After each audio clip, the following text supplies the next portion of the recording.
புதுச்சேரியில் தனியார் பள்ளி ஒன்றில் 6 வயது சிறுமியிடம் பாலியல் சீண்டலில் ஈடுபட்ட ஆசிரியரை கைது செய்ய வலியுறுத்தி சிறுமியின் உறவினர்கள் சுமார் 6 மணி நேரத்திற்கு மேலாக புதுச்சேரி கடலூர் சாலையில் மறியலில் ஈடுபட்டதால் போக்குவரத்து கடுமையாக பாதிக்கப்பட்டது.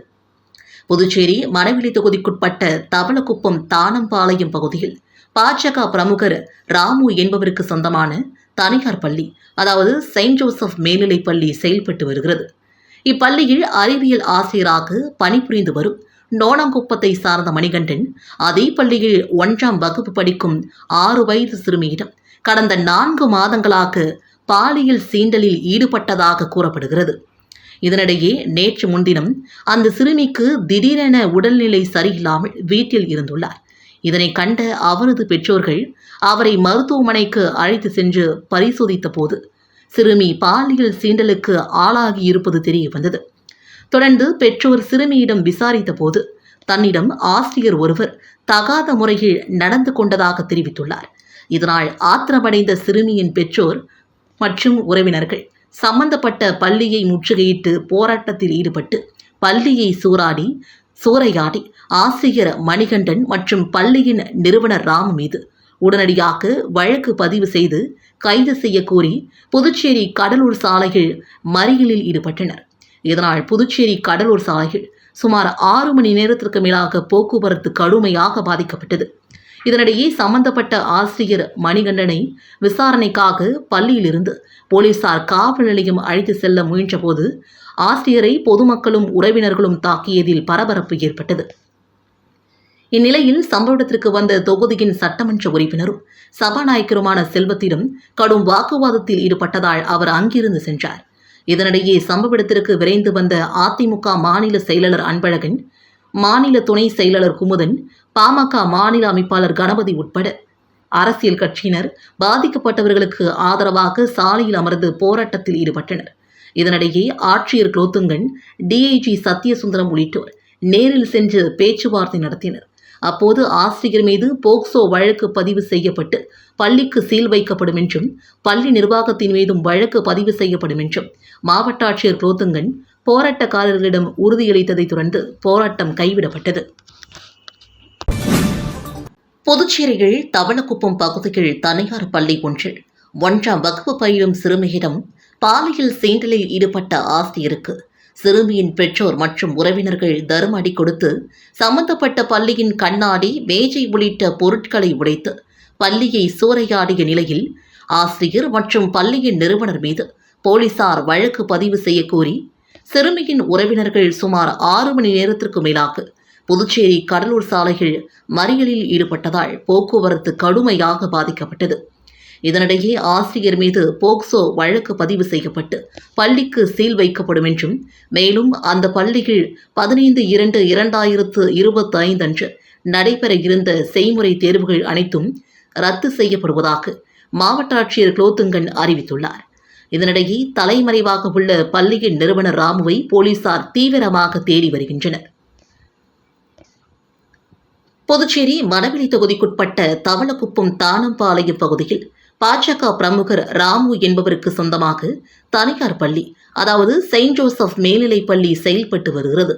இப்பள்ளியில் அறிவியல் ஆசிரியராக பணிபுரிந்து வரும் நோணங்குப்பத்தை சார்ந்த மணிகண்டன் அதே பள்ளியில் 1ஆம் வகுப்பு படிக்கும் 6 வயது சிறுமியிடம் கடந்த 4 மாதங்களாக பாலியல் சீண்டலில் ஈடுபட்டதாக கூறப்படுகிறது. இதனிடையே நேற்று முன்தினம் அந்த சிறுமிக்கு திடீரென உடல்நிலை சரியில்லாமல் வீட்டில் இருந்துள்ளார். இதனை கண்ட அவரது பெற்றோர்கள் அவரை மருத்துவமனைக்கு அழைத்து சென்று பரிசோதித்த போது சிறுமி பாலியல் சீண்டலுக்கு ஆளாகி இருப்பது தெரிய வந்தது. தொடர்ந்து பெற்றோர் சிறுமியிடம் விசாரித்த போது தன்னிடம் ஆசிரியர் ஒருவர் தகாத முறையில் நடந்து கொண்டதாக தெரிவித்துள்ளார். இதனையடுத்து சிறுமியின் பெற்றோர் மற்றும் உறவினர்கள் இன்று சம்பந்தப்பட்ட பள்ளிக்கு நேரில் சென்று இதுகுறித்து கேட்டபோது பள்ளி நிர்வாகம் தரப்பில் சரியான பதில் கூறவில்லை என்று கூறப்படுகிறது.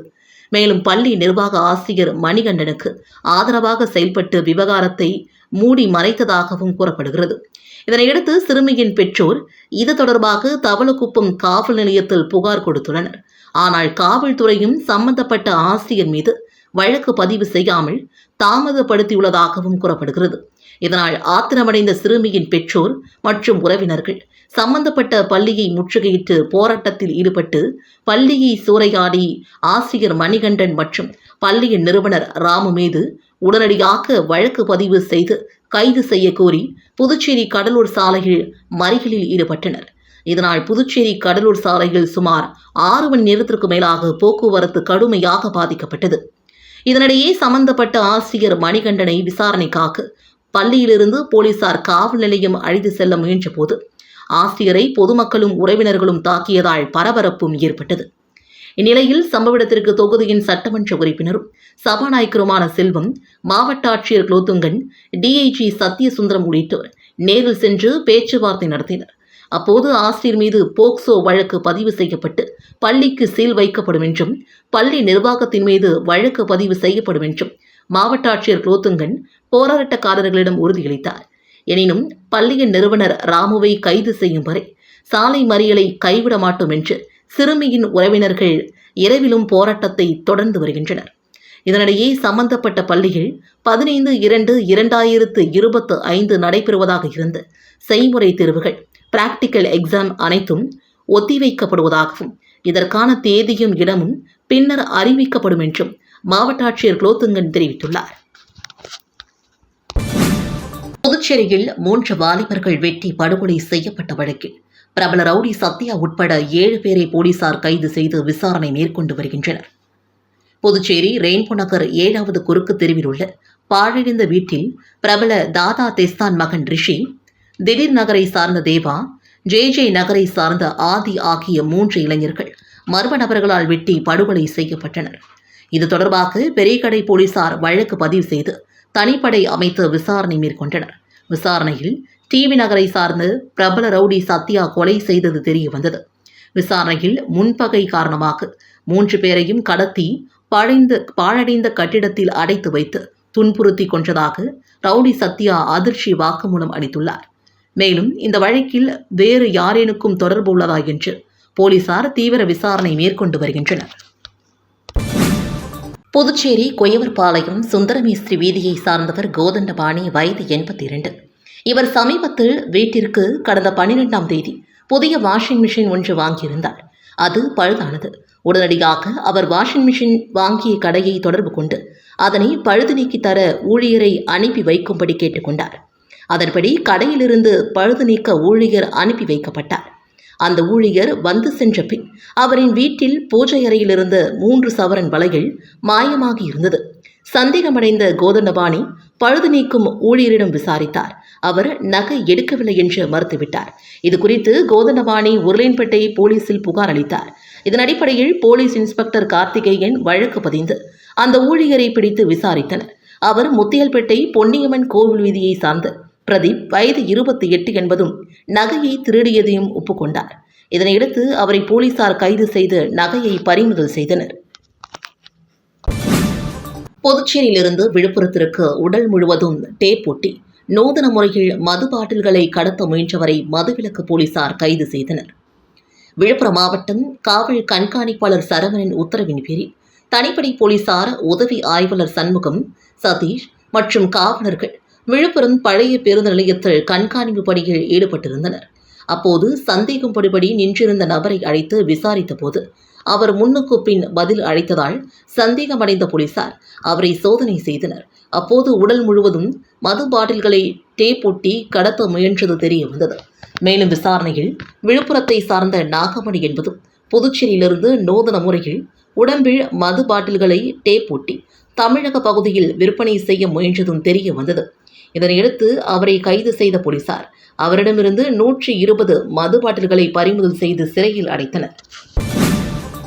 கண்டமங்கலத்தில் அம்மிக்கல்லை தலையில் போட்டு மனைவி கொலை, தகாத உறவால் கணவர் விரிச்செயல். கண்டமங்கலத்தில் ஆண்களிடம் தகாத உறவை கைவிடாத மனைவியை தூங்கும் போது அம்மிக்கல்லை தலையில் போட்டு கொலை செய்த செங்கல் சூளை தொழிலாளியை போலீசார் கைது செய்தனர். விழுப்புரம் மாவட்டம் கண்டமங்கலம் வாய்க்கால் மேட்டு தெருவை சார்ந்தவர் மணிகண்டன், வயது 45. இவரது மனைவி உமா, வயது 42.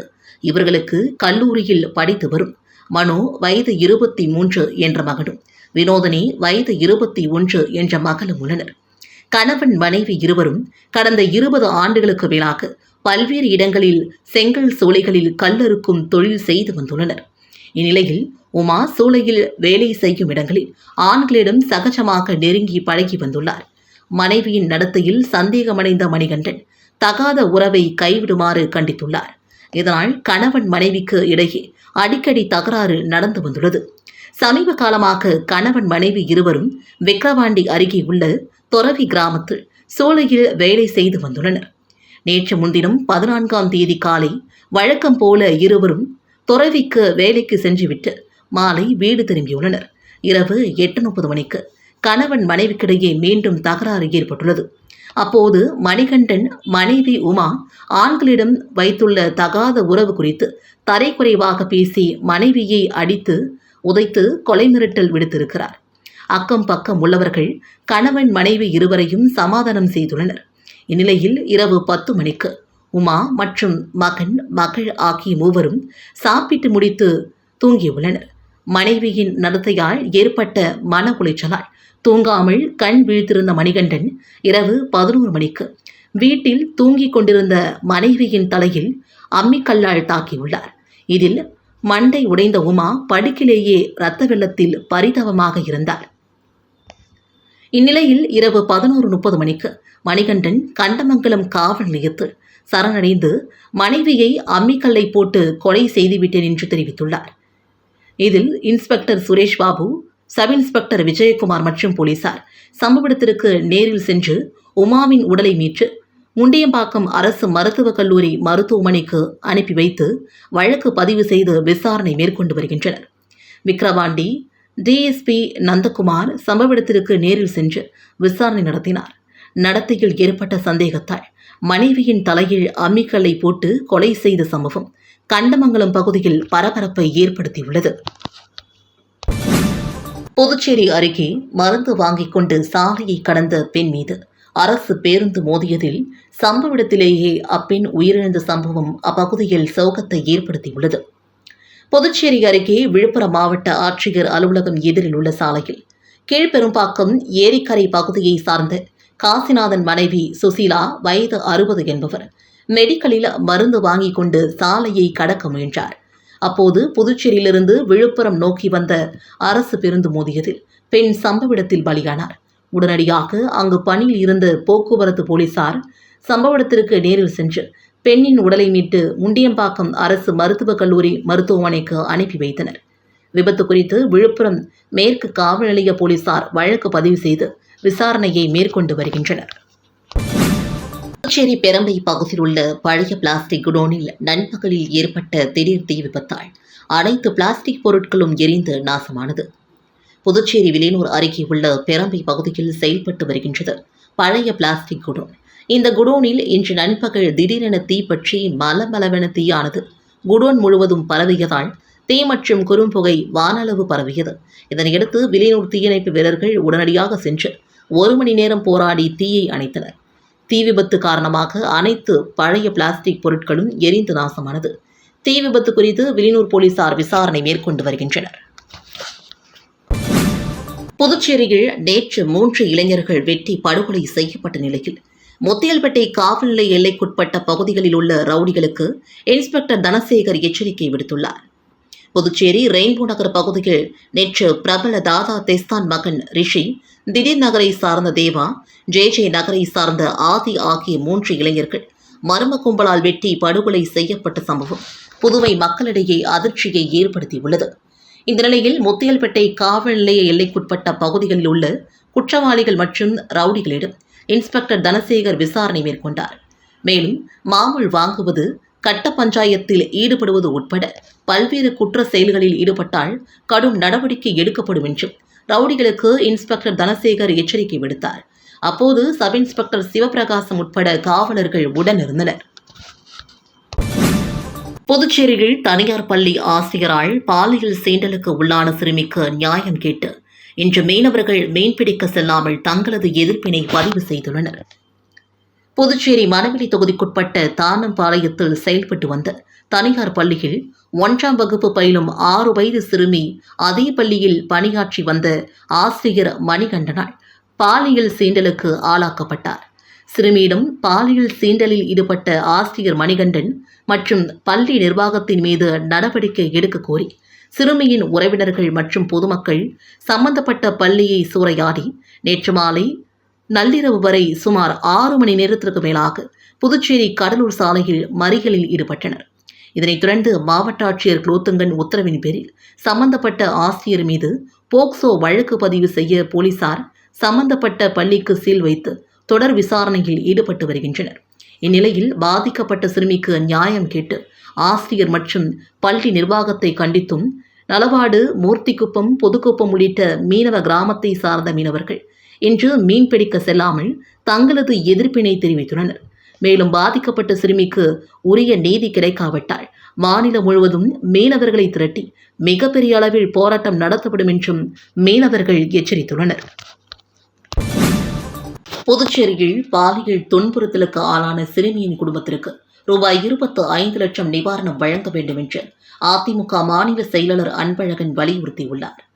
புதுச்சேரி அதிமுக தலைமை அலுவலகத்தில் செய்தியாளர்களை சந்தித்த மாநில செயலாளர் அன்பழகன், புதுச்சேரி தானம்பாளையம் தனியார் பள்ளி ஆசிரியரால் பாலியல் துன்புறுத்தலுக்கு ஆளான பாதிக்கப்பட்ட சிறுமியின் குடும்பத்திற்கு ரூபாய் 25 லட்சம் நிவாரணம் வழங்க வேண்டும் என்றும், உரிய நடவடிக்கை எடுக்காத தவளக்குப்பம் காவல் நிலைய ஆய்வாளர், உதவி ஆய்வாளர் உட்பட அனைத்து காவலர்களையும் கூண்டோடு இடமாற்றம் செய்ய வேண்டும் என்றார். பள்ளியின் தாளாளர் சபாநாயகர் செல்வத்திற்கு நெருக்கமானவரும் பாஜகவை சார்ந்தவர் என்பதால் போலீசார் நடவடிக்கை எடுக்கவில்லை என்றும் குற்றம் சாட்டினார். பாதிக்கப்பட்ட மக்களை சந்திக்க சொகுசு காரில் வலம் வரும் உள்துறை அமைச்சர் உட்பட ஏனைய அமைச்சர்கள் வராதது ஏன் என்று கேள்வி எழுப்பினார். இந்த விவகாரத்தில் மீனவ பஞ்சாயத்து எடுக்கும் முடிவிற்கு அதிமுக என்றும் துணை நிற்கும் என்றார்.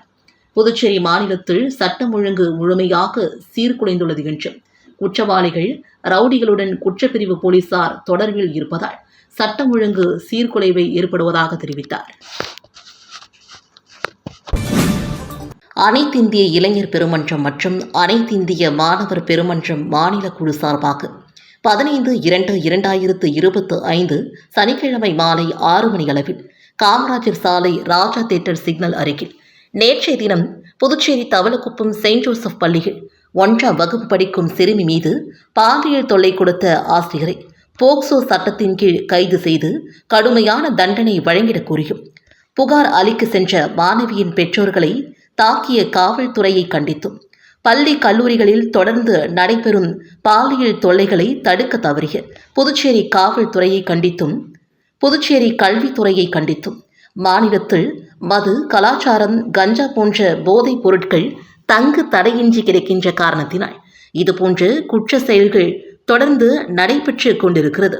தினம்தோறும் கொலை, கொள்ளை சம்பவங்கள் ஆங்காங்கே அரங்கேறி வருகிறது.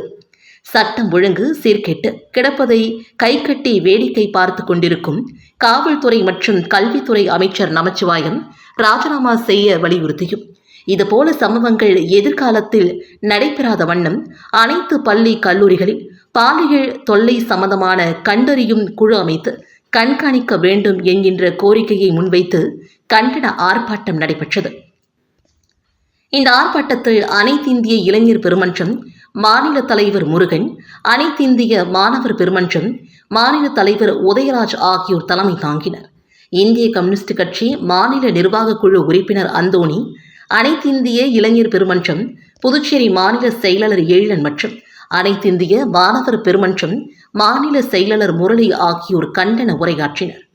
போராட்டத்தில் அனைத்திந்திய இளைஞர் பெருமன்ற மாநில துணை செயலாளர் அகல்யா, மாநில துணைத் தலைவர் உமா சங்கரி, இளம்பெண்கள் அமைப்பு மாநில தலைவர் மணிமொழி, அனைத்திந்திய மாணவர் பெருமன்றம் மாநில துணைத் தலைவர் பிரவீன், மாநில பொருளாளர் ஆகாஷ், புதுச்சேரி பல்கலைக்கழக பொறுப்பாளர் பத்மநாபன் மற்றும் 50க்கும் மேற்பட்டோர் கலந்து கொண்டு கண்டன முழக்கமிட்டனர். இனி வருங்காலங்களில் இதுபோன்ற சம்பவங்கள் நிகழாத வண்ணம் அரசாங்கமும் காவல்துறையும் உரிய நடவடிக்கை எடுத்து செயல்பட வேண்டும். அப்படி தவறும் பட்சத்தில் மாநிலம் தழுவிய போராட்டத்தை அனைத்திந்திய இளைஞர் பெருமன்றமும் அனைத்திந்திய மாணவர் பெருமன்றமும் நடத்துவோம் என்பதை எச்சரிக்கையாக தெரிவித்துக் கொள்கிறோம். புதுச்சேரியில் குழந்தைகள் மற்றும் மாணவிகளுக்கு பாதுகாப்பு ஏற்படுத்திட வேண்டும் உள்ளிட்ட பல்வேறு கோரிக்கைகளை வலியுறுத்தி கல்வித்துறையை முற்றுகையிட முயன்ற இந்திய மாணவர் சங்கத்தினருக்கும் போலீசாருக்கும் தள்ளுமுள்ளு ஏற்பட்டதால் பரபரப்பு ஏற்பட்டது. புதுச்சேரியில் பாஜக சபாநாயகர் செல்வம் தொகுதியில் அரசு பள்ளி மதில் சுவர் இடிந்து விழுந்து 3 குழந்தைகள் படுகாயம் அடைந்த சம்பவம் மற்றும் 6 வயது சிறுமிக்கு ஆசிரியர் பாலியல் தொந்தரவு அளித்த சம்பவம் புதுச்சேரியில் பெரும் அதிர்வலையை ஏற்படுத்தியுள்ளது. இந்நிலையில் அரசு பள்ளி கல்லூரிகளின் கட்டிடத்தன்மையை உடனடியாக ஆய்வு செய்ய வேண்டும், குழந்தைகள் மற்றும் மாணவிகளுக்கு பாதுகாப்பை ஏற்படுத்திட வேண்டும் என்ற கோரிக்கைகளை முன்வைத்து இந்திய மாணவர் சங்கம் சார்பில் கல்வித்துறை அலுவலகத்தை முற்றுகையிட்டு போராட்டம் இன்று நடைபெற்றது. மாநில தலைவர் ஜெயபிரகாஷ் தலைமையில் நடைபெற்ற ஆர்ப்பாட்டத்தில் நிர்வாகிகள் வந்தனா, ஸ்டீஃபன் ராஜ், அபிஜித், மாநில செயலாளர் பிரவீன்குமார் உட்பட 100க்கும் மேற்பட்டோர் கலந்து கொண்டு புதுச்சேரி அரசை கண்டித்து கண்டன கோஷங்களை எழுப்பினர். அப்போது கல்வித்துறை அலுவலகத்திற்குள் நுழைய முயன்ற இந்திய மாணவர் சங்கத்தினருக்கும் போலீசாருக்கும் கடும் தள்ளுமுள்ளு ஏற்பட்டதால் பரபரப்பு ஏற்பட்டது. இதனைத் தொடர்ந்து செய்தியாளர்களிடம் பேசிய அவர்கள், புதுச்சேரியில் பள்ளி மற்றும் கல்லூரிகளில் கட்டிடத்தின் தரம் என்பது கேள்விக்குறியாகியுள்ளது. மாணவர்கள் பாதுகாப்பற்ற நிலையில் அச்சத்துடன் தினந்தோறும் கல்வி பயில வேண்டிய சூழ்நிலை ஏற்பட்டுள்ளது என்றும், இதை பற்றியெல்லாம் புதுச்சேரி அரசும் கல்வித்துறை அமைச்சரும் மற்றும் கல்வித்துறை இயக்குநரும் கவலை கொள்ளாமல் அலட்சியமற்ற தன்மையுடன் செயல்பட்டு வருவதாகவும் குற்றம் சாட்டினர். புதுச்சேரியில் தொடர்ந்து குழந்தைகளுக்கும் மாணவிகளுக்கும் பாதுகாப்பற்ற தன்மை நீடித்து வருகிறது. முத்தியல்பேட்டை சிறுமியின் சம்பவம் நடந்த 1 வருடத்திற்குள் மீண்டும் தனியார் பள்ளி ஒன்றில் 1ஆம் வகுப்பு மாணவிக்கு பாலியல் வன்கொடுமை என்பது ஏற்புடையதல்ல. இவை அனைத்தும் ஒட்டுமொத்தமாக ஆளக்கூடிய அரசாங்கத்தின் தோல்வியை காட்டுகிறது. மாநில அரசு முழுக்க முழுக்க தேசிய கல்விக் கொள்கையை புகுத்த வேண்டும். RSS வகுப்புவாத கொள்கைகளை மாணவர்கள் மத்தியில் திணிக்க வேண்டும் என்பதில் மட்டும்தான் கவனம் செலுத்தி வருகிறது. அத்தகைய போக்கின் காரணமாக சமீபத்தில் நடந்து முடிந்த மாதிரி பொதுத் தேர்வில் சுமார் 95% மாணவர்கள் தேர்ச்சி பெறவில்லை என்று செய்தி மிகவும் அதிர்ச்சி அளிப்பதாக குறிப்பிட்டனர். புதுச்சேரியில் முதல் முறையாக 10 மற்றும் 12ஆம் வகுப்பு CBSE பொதுத் தேர்வை அரசு பள்ளி மாணவர்கள் ஆர்வமுடன் எழுதினர். புதுச்சேரி மாநிலத்தில் உள்ள அனைத்து அரசு பள்ளிகளும் மத்திய அரசின் CBSE பாடத்திட்டத்திற்கு மாற்றப்பட்டுள்ளது. இதனால் புதுவை மாநிலத்தின் புதுச்சேரி, காரைக்கால், மாஹே மற்றும் ஏனாமில் உள்ள அரசு பள்ளி மாணவர்கள் முதல் முறையாக 10 மற்றும் 12ஆம் வகுப்பு CBSE பொதுத் தேர்வை எழுதுகின்றனர். இந்நிலையில் 10 மற்றும் 12ஆம் வகுப்பு மாணவர்களுக்கான CBSE பொதுத் தேர்வு இன்று தொடங்கியது. புதுச்சேரி பகுதியில் 12ஆம் வகுப்பு தேர்வை 44 அரசு பள்ளிகளை சார்ந்த 4129 மாணவர்களும், 10ஆம் வகுப்பு தேர்வை 86 அரசு பள்ளியை சார்ந்து 4098 மாணவர்களும் எழுதினர்.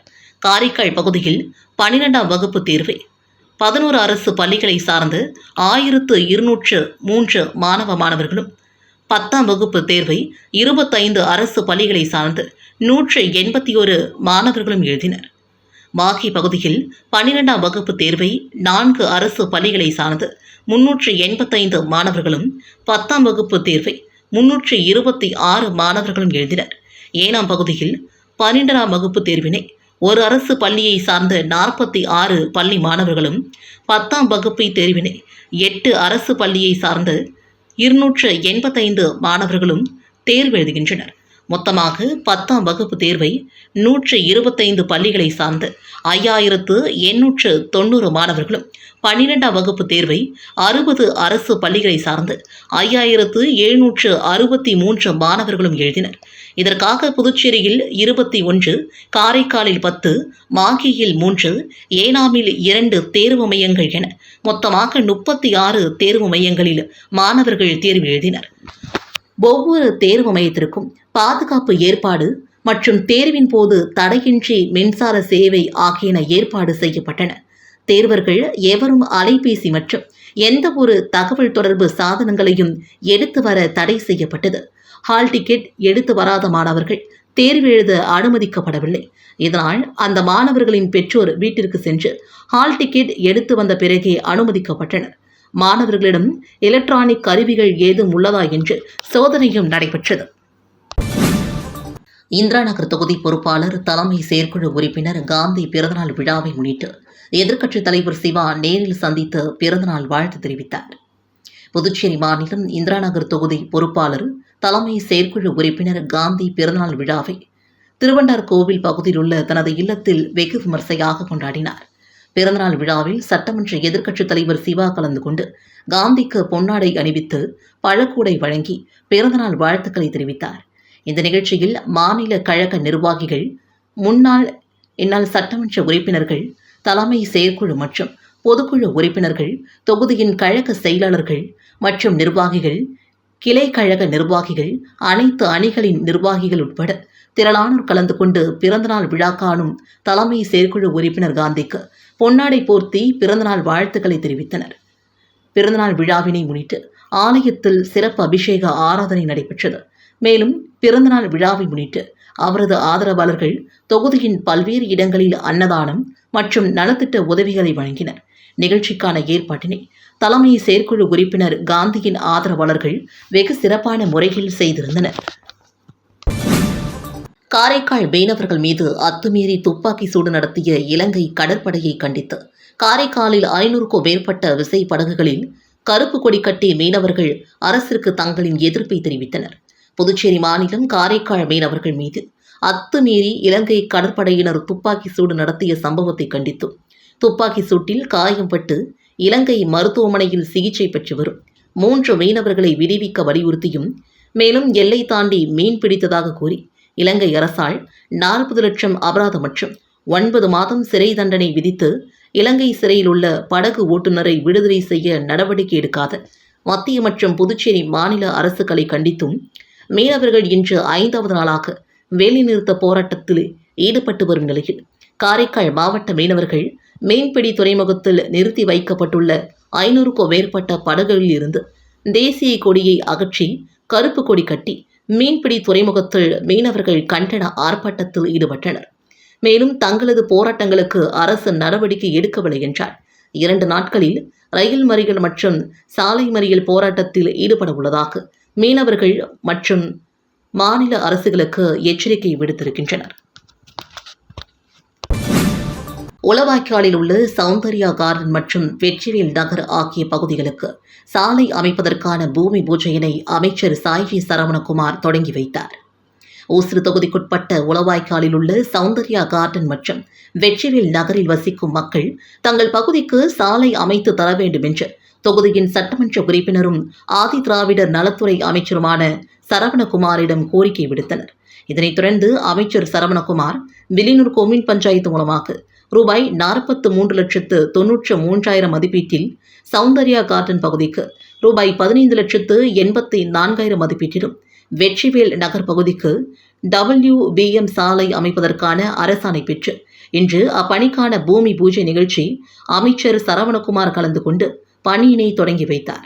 இந்த நிகழ்ச்சியில் ஆணையர் ரமேஷ், இளைநிலை பொறியாளர் பிரதீப்குமார், பாஜக ஊசுடு ஒருங்கிணைப்பாளர் சாய் தியாகராஜன், தொகுதியின் தலைவர் முத்தாலு முரளி, கட்சி நிர்வாகிகள் முருகவேல், சபரி, கலியமூர்த்தி, மனோகர், ஊசுடு சாலை மற்றும் குடிநீர் பொறுப்பாளர் கருணாகரன், கூட்டணி கட்சி நிர்வாகிகள், பொதுமக்கள் என பலரும் கலந்து கொண்டனர். ஆதிதிராவிடர் நலத்துறை மூலமாக தையல் பயிற்சி முடித்த மகளிருக்கு இலவச தையல் இயந்திரத்தை முதல்வர் ரங்கசாமி வழங்கினார். புதுச்சேரி ஆதிதிராவிடர் மற்றும் பழங்குடியினர் நலத்துறையின் மூலமாக ஆண்டுதோறும் ஆதிதிராவிடர் வகுப்பை சார்ந்த மகளிருக்கு இலவசமாக தையல் பயிற்சி அளிக்கப்பட்டு பயிற்சி காலங்களில் மாதந்தோறும் ரூபாய் 1,500 உதவித்தொகை வழங்கப்பட்டு வருகிறது.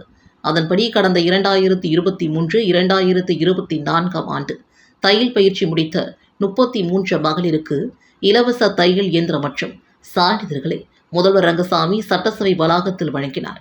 இதில் சபாநாயகர் செல்வம், அமைச்சர் சாய் சரவணகுமார், ரமேஷ், சட்டமன்ற உறுப்பினர், ஆதிதிராவிடர் மற்றும் பழங்குடியினர் நலத்துறை இயக்குநர் இளங்கோவன் மற்றும் துறை அதிகாரிகள் உடனிருந்தனர்.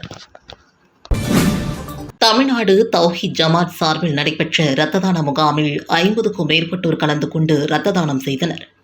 தமிழ்நாடு தௌஹீத் ஜமாத் புதுச்சேரி மாவட்டம் சுல்தான்பேட்டை ஏஆர்ஆர் நகர கிளை மற்றும் ஜிப்மர் அரசு மருத்துவமனை இணைந்து மாபெரும் இரத்த தான முகாம் விரைனூர் சுல்தான்பேட்டை பகுதியில் இன்று நடைபெற்றது. மாவட்ட மருத்துவரணி செயலாளர் ஹக்மத் உசேன் கலந்து கொண்டு நிகழ்ச்சியை துவக்கி வைத்தார். மேலும் புதுச்சேரி மாவட்ட துணைத் தலைவர் ஹனீப் மற்றும் மாவட்ட செயலாளர் ஷாகுல் ஹமீத், கிளை தலைவர் பரூக், கிளை செயலாளர் உமர் சிராஜுதீன், கிளை பொருளாளர் தாஜுதீன், துணைத் தலைவர் நஜ்முல் ஆலம், துணை செயலாளர் பாட்சா, மருத்துவரணி செயலாளர் முகமது பாபு, மாணவரணி செயலாளர் ஃபாசில், தொண்டரணி செயலாளர் ஜான் பாஷா, வர்த்தகரணி செயலாளர் அகமது அலி ஆகியோர் இரத்த தானம் குறித்த விழிப்புணர்வை மக்களுக்கு எடுத்துக் கூறினர். இதில் 50க்கும் மேற்பட்ட இரத்த கொடையாளர்கள் கலந்து கொண்டு இரத்த தானம் செய்தனர்.